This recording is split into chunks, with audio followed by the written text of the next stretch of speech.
Yang kami hormati Wakil Menteri Perdagangan, Ibu Dia Roro Esti Widya Putri. Yang kami hormati Bapak dan Ibu Pejabat Eselon 1, staf ahli dan Bapak Ibu Pejabat Eselon 2 di lingkungan Kementerian Perdagangan.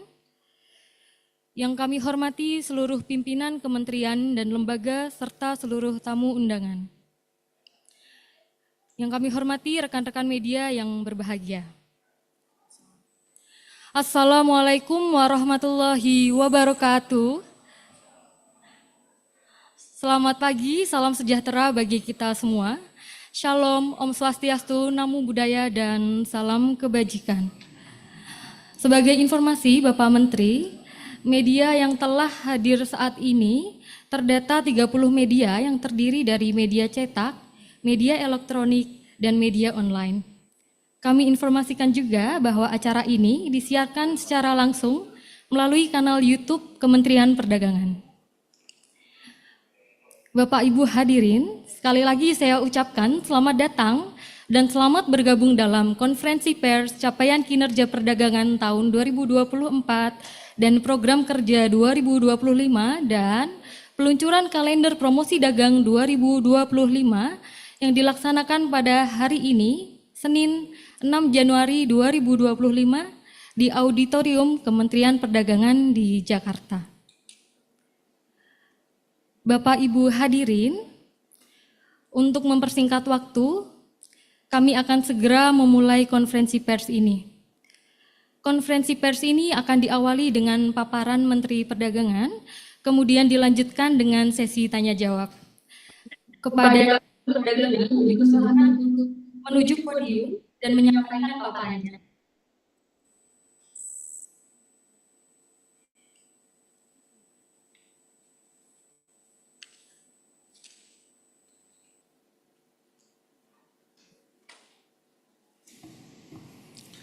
Bismillahirrahmanirrahim. Assalamualaikum warahmatullahi wabarakatuh. Selamat pagi, salam sejahtera untuk kita semua.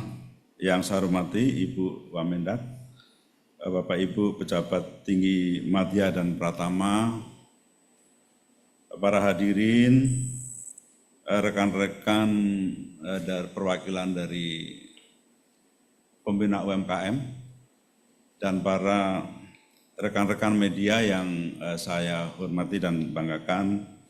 Pertama-tama saya ingin mengucapkan selamat tahun baru 2025, semoga setiap harapan dan doa di tahun yang baru ini membawa berkah bagi kita semua. Saya mengucapkan terima kasih kepada rekan-rekan media yang telah hadir pada konferensi pers pagi ini. Kehadiran saudara semua sangat berarti bagi kami dalam menyampaikan informasi yang akurat dan transparan khususnya di sektor perdagangan kepada masyarakat Indonesia. Pada kesempatan ini saya ingin menyampaikan beberapa hal terkait perkembangan terkini dalam sektor perdagangan. Seperti yang kita ketahui bersama, sektor perdagangan memiliki peran yang strategis dalam mendukung pertumbuhan ekonomi nasional, menciptakan lapangan kerja khususnya para pelaku UMKM serta memastikan ketersediaan dan kestabilan harga barang dan jasa yang dibutuhkan oleh masyarakat. Saat ini kami memiliki 3 pilar utama dalam strategi perdagangan, yaitu yang pertama pengamanan pasar dalam negeri, kedua perluasan pasar ekspor, serta yang ketiga peningkatan UMKM bisa ekspor. Melalui kebijakan ini diharapkan Indonesia dapat mempertahankan stabilitas ekonomi domestik sekaligus memperkuat posisi di pasar internasional serta berkontribusi terhadap pertumbuhan ekonomi yang berkelanjutan.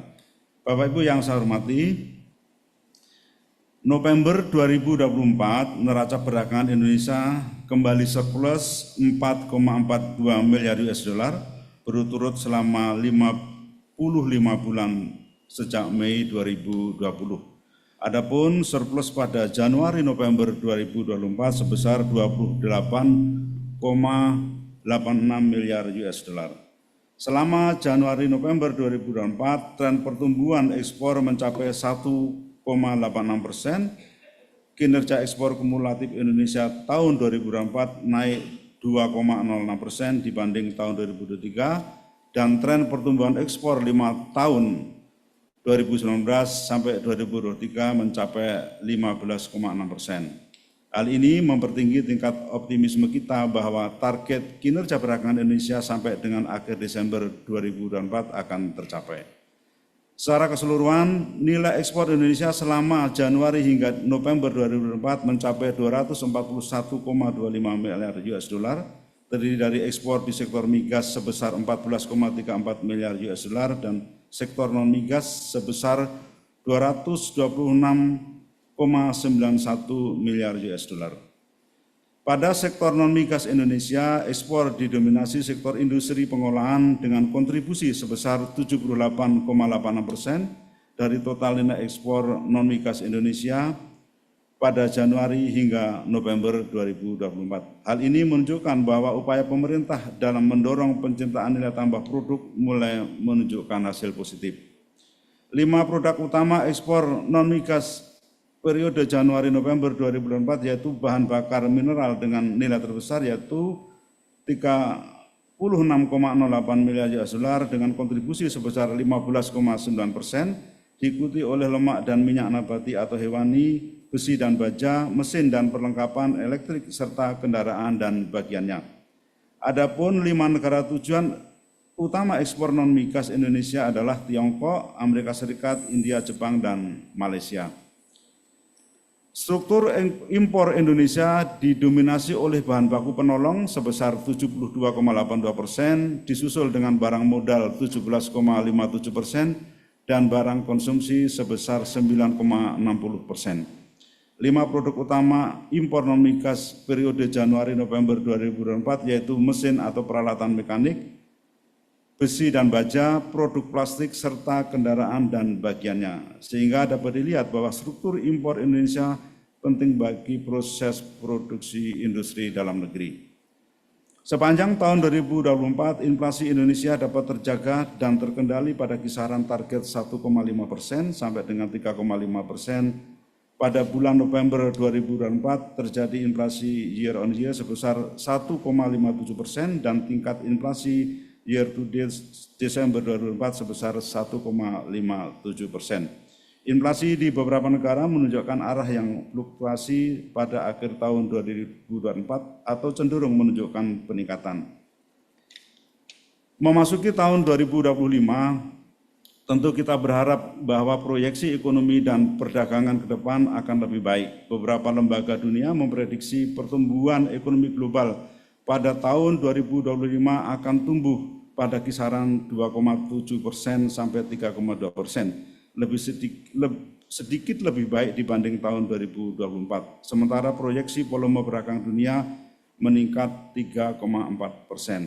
Pertumbuhan ekonomi Indonesia sendiri diperkirakan akan mencapai angka 5,1% sampai 5,2% di tahun 2025. Secara optimis, Bapak Presiden menargetkan pertumbuhan ekonomi Indonesia akan mencapai 8% di tahun 2029. Pertumbuhan ekonomi Indonesia diharapkan terus meningkat dalam 5 tahun ke depan dan mencapai 8% pada tahun 2029 sesuai dengan target pertumbuhan ekonomi yang dicanangkan oleh Bapak Presiden. Untuk itu kami telah melakukan penghitungan target ekspor yang harus dicapai selama periode 2025-2029. Dengan memperhitungkan berbagai faktor seperti PDB dunia, PDB Indonesia, nilai tukar, serta harga komoditas dunia, ekspor nasional Indonesia ditargetkan akan tumbuh sebesar 7,1% di tahun 2025 atau senilai 294,45 miliar US dollar. Sementara ekspor dari UMKM diharapkan dapat tumbuh 9,63% pada tahun 2025 dan pertumbuhannya akan mencapai 21,57% di tahun 2029. Di 33 negara akreditasi negara-negara yang memiliki perwakilan perdagangan luar negeri, ekspor tahun 2005 ditargetkan sebesar 225,69 miliar US dollar atau meningkat sebesar 7,25%. Ekspor UMKM ke negara akreditasi pada tahun 2025 ditargetkan tumbuh 9,63%, atau senilai 19,33 miliar US dollar. Angka tersebut masih bersifat sangat dinamis mengingat RPJMN dan Rinstra Kemendak masih dalam proses pembahasan serta kita masih berdasarkan database IMF dan World Bank Oktober 2024. Perhitungan nilai target ekspor menggunakan baseline nilai ekspor tahun 2024 sebesar 274,9 miliar US dollar atau mengacu pada target ekspor non-migas sebesar 6,4% pada pembaruan Rinstra Kemendak 2020-2024. Kementerian Perdagangan berfokus pada 3 program utama yaitu pengamanan pasar dalam negeri, perluasan pasar ekspor, dan peningkatan UMKM bisa ekspor. Bapak Ibu, rekan media yang saya hormati, dalam rangka pengamanan pasar dalam negeri, Kemendak telah melakukan beberapa langkah seperti stabilisasi harga barang kebutuhan pokok meliputi penyaluran minyak goreng rakyat sebesar 1,96 juta ton dengan rincian minyak kita 1,43 juta ton dan curah 532.000 ton. Pengawasan terhadap pelaku usaha minyak goreng di 21 provinsi yang terdiri dari produsen, repacker, distributor, subdistributor pengecer, dan retail modern. Program tol laut dan jembatan udara yang menurunkan harga barang antara 15% sampai dengan 30% di wilayah 3TP yaitu tertinggal, terpencil, terluar, dan perbatasan. Tol laut merupakan kebijakan subsidi pemerintah untuk mengangkut, mendistribusikan barang kebutuhan pokok, barang penting, dan barang strategi lainnya yang dibutuhkan oleh masyarakat di daerah 3TP. Kemendak menetapkan barang-barang yang bisa diangkut melalui program tol laut sesuai Permendak nomor 53 tahun 2020. Transaksi digital di 5.419 pasar rakyat dan kris 304.135 pedagang pasar rakyat. Pemantauan harga melalui SP2KP Kemendak di 544 pasar yang tersebar di 512 kabupaten kota. Selain itu telah dilakukan revitalisasi dan pemanfaatan 22 pasar yang dibangun pada tahun 2024, di mana 19 pasar telah selesai dibangun dan 3 pasar akan diselesaikan proses pembangunannya pada minggu kedua Januari 2025. Selanjutnya, program belanja murah akhir tahun berhasil membukukan transaksi sebesar 71,5 triliun rupiah yang merupakan akumulasi dari total transaksi Harbolnas sebesar 31,2 triliun, di mana penjualan produk lokal sebesar 51,6%. Kemudian Bina sebesar 25,4 triliun dan Epic Sale sebesar 14,9 triliun dengan rincian Harbolnas di mana kontribusi produk dalam negeri didominasi oleh produksi dalam negeri. Ini bukti komitmen pemerintah dalam mendukung UMKM terus tumbuh dan menguasai pasar dalam negeri. Keberhasilan sektor perdagangan tidak terlepas dari konsumen yang berdaya. Tahun ini indeks keberdayaan konsumen Indonesia mencapai 60,11 atau menunjukkan konsumen mulai aktif memperjuangkan hak, kewajiban, dan mendukung produk dalam negeri. Tren IKK terus meningkat setiap tahunnya. Selain itu, kami juga memperkuat pengawasan pasar dalam negeri agar produsen dan konsumen di Indonesia terlindungi. Berdasarkan pengawasan oleh Satgas Pengawasan Barang Impor selama periode Juli-Agustus 2024, nilai produk hasil pengawasan Satgas mencapai 212,84 miliar rupiah untuk 5 jenis produk yaitu TPT, pakaian jadi, aksesoris, keramik, elektronik, dan alas kaki. Beberapa temuan produk yang tidak sesuai dengan ketentuan SNI dalam pengawasan barang beredar dan jasa antara lain produk baja tulangan senilai 257,24 miliar, elektronik senilai 6,7 miliar rupiah, keramik impor senilai 79,9 miliar rupiah, produk baja siku senilai 11 miliar rupiah, keramik 9,8 miliar rupiah, serta baja lapis seng senilai 23,76 miliar rupiah. Kami juga telah memusnahkan dan mengamankan barang-barang yang tidak sesuai ketentuan, diantaranya barang tidak sesuai dengan post border senilai 9,3 miliar rupiah pada Januari hingga Februari 2024 di Bogor. Kapal tanker asal impor di Palembang, hasil pengawasan post border bertahap 8 jenis produk senilai 5,3 miliar rupiah di Sidoarjo dan pengawasan kegiatan perdagangan senilai 20,23 miliar rupiah di Jakarta. Selain pengawasan, kami juga memeriksa alat ukur timbang takar dan perlengkapannya serta rutin dan menemukan beberapa pelanggaran seperti penyegelan pompa ukur BBM dan SPBU Jawa Barat dengan potensi kerugian sebesar 2 miliar rupiah dan di SPBU Yogyakarta yang tidak sesuai dengan ketentuan. Sebagai langkah perlindungan industri dalam negeri dari membanjirnya produk impor, kami telah menerapkan trade remedies seperti BMTP dan BMAD.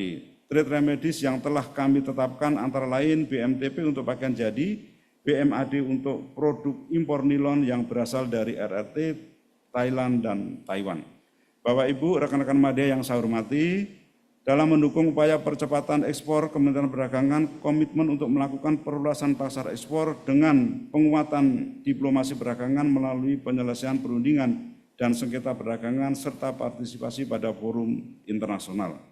Selama tahun 2024, 3 perundingan berhasil diselesaikan dan 1 perundingan dimulai. Capaian perundingan perdagangan internasional tersebut yaitu penandatanganan perjanjian ASEAN NNP dan AANZFTA pada 14 Februari 2024 dan 7 Maret 2024. Penandatanganan protokol perubahan Indonesia Jepang EPA pada 8 Agustus 2024, penandatangan Joint Ministerial Statement Indonesia Kanada CEPA pada 2 Desember 2024 dan launching dimulainya perundingan Indonesia GCC PTA pada 31 Juli 2024. Saat ini Indonesia telah memiliki 19 FTA atau CEPA dalam rangka bilateral dan regional, mencakup negara ASEAN, Tiongkok, Jepang, Korea, Australia, Selandia Baru, Hong Kong, Pakistan, Chile, UAE, Iran, D8, dan OKI. SAR ekspor ke negara mitra FTA pada tahun 2023 sebesar 71,22% dari total ekspor Indonesia, meningkat dari tahun 2022 sebesar 69,24%. Adapun kami juga berhasil menyelesaikan sengketa trade remedies yang diterapkan negara lain, mengamankan potensi nilai ekspor perdagangan sebesar 554,8 juta US dollar atau setara 8,8 triliun rupiah. Sementara itu, untuk penguatan diplomasi perdagangan melalui perundingan internasional pada tahun 2025 kami targetkan Indonesia EU CEPA yang secara substansi perjanjiannya sudah selesai 85% dan ditargetkan selesai pada kuartal pertama tahun 2025. Indonesia Kanada CEPA ditargetkan penandatangan perjanjian pada Mei 2025. Indonesia Peru CEPA perundingannya sudah memasuki tahap akhir dan ditargetkan selesai pada kuartal pertama tahun 2025. Indonesia EU FTA ditargetkan selesai pada kuartal pertama tahun 2025. Selain penyelesaian 4 perundingan yang ditargetkan, perundingan prioritas yang masih berlangsung atau ongoing diantaranya Indonesia Tunisia PTA, Indonesia GCC CEPA, Indonesia Turki CEPA, Indonesia Sri Lanka PTA, Indonesian Canada FTA, dan ASEAN Kanada FTA, dan Indonesia Mercosur CEPA. Dalam rangka melaksanakan program peningkatan UMKM bisa ekspor, Kemendak memberikan fasilitas berupa pelatihan sumber daya manusia ekspor dan jasa perdagangan. Pelatihan ini memberikan pengetahuan dan wawasan di bidang perdagangan dan jasa perdagangan kepada para pelaku usaha dan masyarakat umum. Kami telah melaksanakan kegiatan pelatihan ekspor sebanyak 99 angkatan pelatihan dengan total peserta 2.931 orang. Kami juga telah melaksanakan pelatihan SDM jasa perdagangan sebanyak 6 pelatihan dengan total peserta 180 peserta yang berkolaborasi dengan stakeholder terkait di 29 kabupaten kota pada 12 provinsi. Pada saat ini telah tercapai 113 UMKM bisa ekspor dengan total transaksi ekspor sebesar 4,15 juta US dollar dari 9 wilayah. Kami juga menyelenggarakan pelatihan untuk 2.931 UMKM mencakup 16 kategori produk dari makanan dan minuman hingga produk fashion. Selanjutnya Kemendak juga melalui IDDC atau Indonesian Design Development Center telah melatih 122 UMKM untuk membuat desain produk yang inovatif. Kami juga memfasilitasi 5.173 UMKM yang ditingkatkan kapasitasnya, termasuk fasilitasi pameran dalam negeri. Bapak Ibu yang saya hormati, Trade Expo Indonesia ke-39 tahun 2024 mampu mencapai atau mencatatkan transaksi sebesar 22,73 miliar US dollar, di mana transaksi barang dan jasa senilai 19,69 miliar US dollar dan investasi senilai 3,04 miliar US dollar. Nilai ini melampaui target yang ditetapkan yaitu 15 miliar US dollar. Pada T 2024, Kemendak juga menyelenggarakan Jakarta Muslim Fashion Week yang menghadirkan 239 brands dengan 1.000 koleksi. Acara ini berhasil mencatat transaksi sebesar 2,8 miliar US dollar dan business matching dengan potensi 20,4 juta US dollar.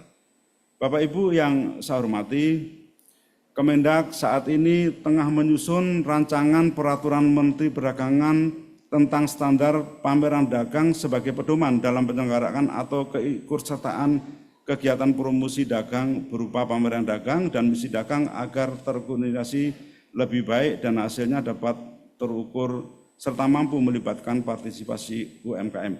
Jadi Bapak Ibu, dalam rangka meningkatkan UMKM bisa ekspor, maka kita akan mempunyai standar pameran ekspor di luar negeri, misalnya luas minimal berapa. Ya, kemudian juga harus ada SOP-nya. Jadi setiap akan pameran ke luar negeri, eksibitor atau calon peserta yang akan pameran berkoordinasi dengan kami dan kami akan koordinasi dengan perwakilan, sehingga sebelum kita berangkat, perwakilan kita di luar negeri harus sudah mencarikan buyer. Jadi sampai di sana diharapkan akan terjadi business matching dan kita harapkan akan terjadi kontrak dagang. Jadi kita tidak ingin lagi saudara-saudara kita UMKM khususnya yang pameran ke sana tidak membawa hasil atau bahkan tidak bertemu buyer.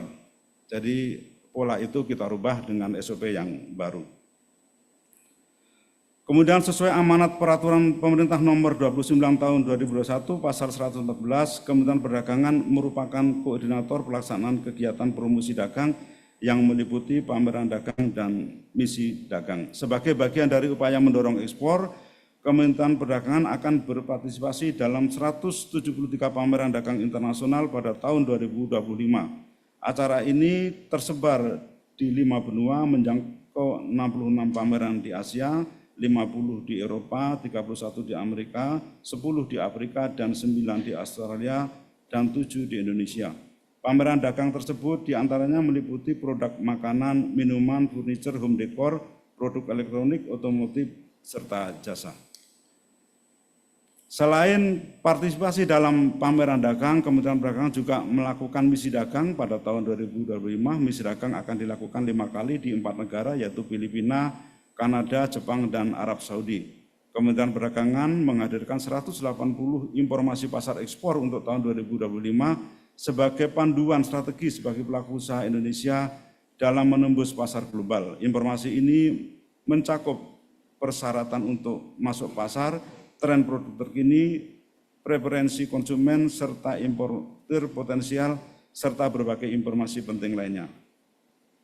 Dengan cakupan 40 negara tujuan ekspor di Asia, Afrika, Eropa, Timur Tengah, Afrika, dan Australia, panduan ini dirancang untuk membantu pelaku usaha memahami karakteristik pasar dan memanfaatkan peluang yang ada secara optimal. Bapak Ibu yang saya hormati,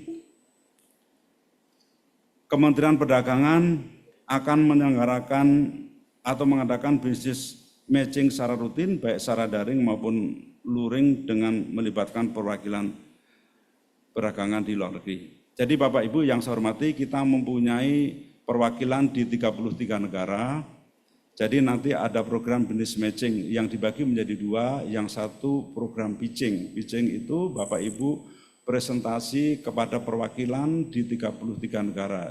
Minimal masing-masing perwakilan itu satu pitching. Jadi kalau ada 33 negara, maka dalam sebulan ada 33 pitching. Setelah pitching, maka ketika perwakilan kita mendapatkan buyer dari hasil pitching, maka akan dilakukan business matching. Jadi business matching nanti tergantung dari teman-teman kita di perwakilan, bisa sebulan sekali atau 2 kali tergantung bagaimana teman-teman mendapatkan buyer di luar negeri. Ini contoh kalender atau business matching yang sudah disusun. Ini belum semua perwakilan kita menyampaikan jadwalnya, jadi ada beberapa yang sudah menyampaikan.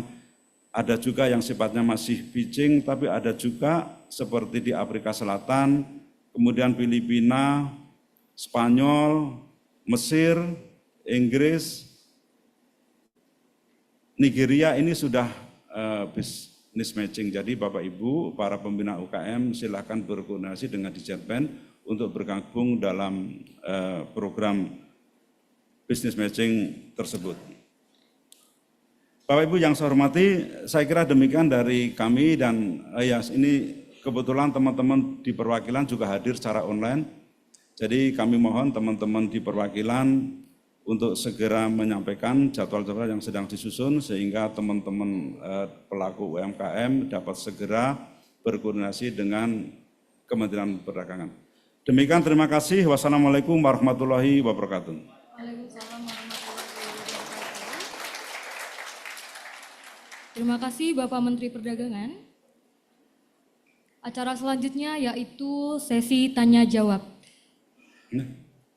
Kepada Bapak Menteri Perdagangan silakan maju ke depan, dan kepada para eselon 1 Kementerian Perdagangan kami mohon untuk dapat mendampingi bersama Wakil Menteri Perdagangan. Silakan, tapi kan udah jelas tadi ya. Saya kira sudah nggak ada yang perlu dipertanyakan ya.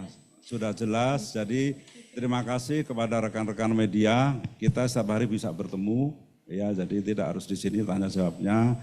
Dan kepada Bapak Ibu pelaku usaha, tadi kami sampaikan program-programnya, mohon khusus untuk peningkatan UMKM bisa ekspor, Bapak Ibu dari pelaku usaha segera berkoordinasi dengan Dijenpen ya Pak. Tadi belum semua perwakilan kita di luar negeri yang menyampaikan hasilnya, dan kita nanti akan target berapa besar ekspor kita misalnya ke Cina, ekspor secara nasional itu berapa besarnya, kemudian ekspor ke Cina berapa besarnya untuk ekspor UMKM-nya. Jadi ada dua target, ekspor secara keseluruhan dan ekspor nilai ekspor khusus untuk UMKM. Ini kita lakukan dalam rangka meningkatkan UMKM bisa ekspor. Saya kira demikian, terima kasih kepada Bapak Ibu. Ya udah satu aja ya. Perkenalkan Pak, saya Putu Indah Pak dari Antara. Izin bertanya, selama Nataru ini, Natal dan Tahun Baru, harga pangan itu kan secara umum naik ya. Harga cabai, harga ayam ras. Nah, apakah kenaikan harga pangan ini akan berlangsung untuk waktu yang panjang dan mempengaruhi inflasi, atau hanya seasonal aja karena Nataru aja? Kemudian langkah-langkah untuk menstabilkan ke depannya gimana? Terima kasih. Ya terima kasih, jadi ini sebenarnya harga relatif stabil ya, walaupun ada sedikit peningkatan, ini karena Nataru kami sudah ngecek ke teman-teman di daerah melalui SP2KP, dan kemarin juga koordinasi dengan teman-teman di wilayah timur, ternyata liburnya sampai tanggal 6, jadi banyak distributor yang masih tutup sehingga suplai menjadi terbatas. Kalau cabai kami juga sudah cek karena memang panen yang terlambat, dan ada sekarang yang lagi musim tanam, kemudian ada juga yang panen nanti sekitar pertengahan Januari. Makanya harga naik karena kebutuhan Nataru yang meningkat. Kami juga nanti siang akan melakukan rapat dengan stakeholder yang berkaitan dengan minyak kita untuk menjamin bahwa ketersediaan pasokan tetap terus berjalan. Ya, saya kira gitu ya, terima kasih. Satu lagi Pak, Bernadette dari kantor berita Reuters. Selamat tahun baru buat Bapak dan Ibu semuanya. Mau tanya Pak terkait tadi minyak kita. Kan kalau dilihat harga minyak kita tuh sekarang jauh di atas harga acuan pemerintah ya Pak. Nah ini kira-kira ke depan akan ada kebijakan apa untuk pengaturan minyak kita dan DMO? Kemudian terkait dengan dimulainya mandatori biodiesel 40%. Nah, apakah akan ada pengaturan DMO dan rasio ekspor, Pak? Apakah akan ada perubahan terhadap itu untuk memastikan harga minyak goreng di dalam negerinya akan tetap harganya sesuai dengan harga acuan pemerintah? Kasih. Ya, HET minyak kita 15.700. Jadi sekitar seminggu lalu harga nasional itu 17.200 rata-rata ya, sekarang sudah 17.000. Artinya ada penurunan. Nah nanti kebutuhan CPO dalam negeri tentu akan kita lihat berkait dengan ekspor. Bisa saja rasio nanti kita rubah, tapi kita lihat dulu ya seberapa besar kebutuhannya. Karena kan untuk merubah rasio nanti gampang bisa kita lakukan. Jadi kita lihat dulu apakah perlu merubah rasio ekspor, pengali ekspornya. Ya demikian ya. Baik Bapak Ibu, terima kasih sekali lagi atas kehadirannya. Mudah-mudahan tahun ini, tahun baru, tahun 2025, apa yang kita programkan bersama dapat tercapai, terlaksana dengan baik. Terima kasih. Wassalamualaikum warahmatullahi wabarakatuh. Terima kasih, Bu. Terima kasih Bapak Menteri Perdagangan yang telah hadir dan rekan-rekan media yang telah bergabung hari ini. Akhir kata, selamat siang. Wassalamualaikum warahmatullahi wabarakatuh.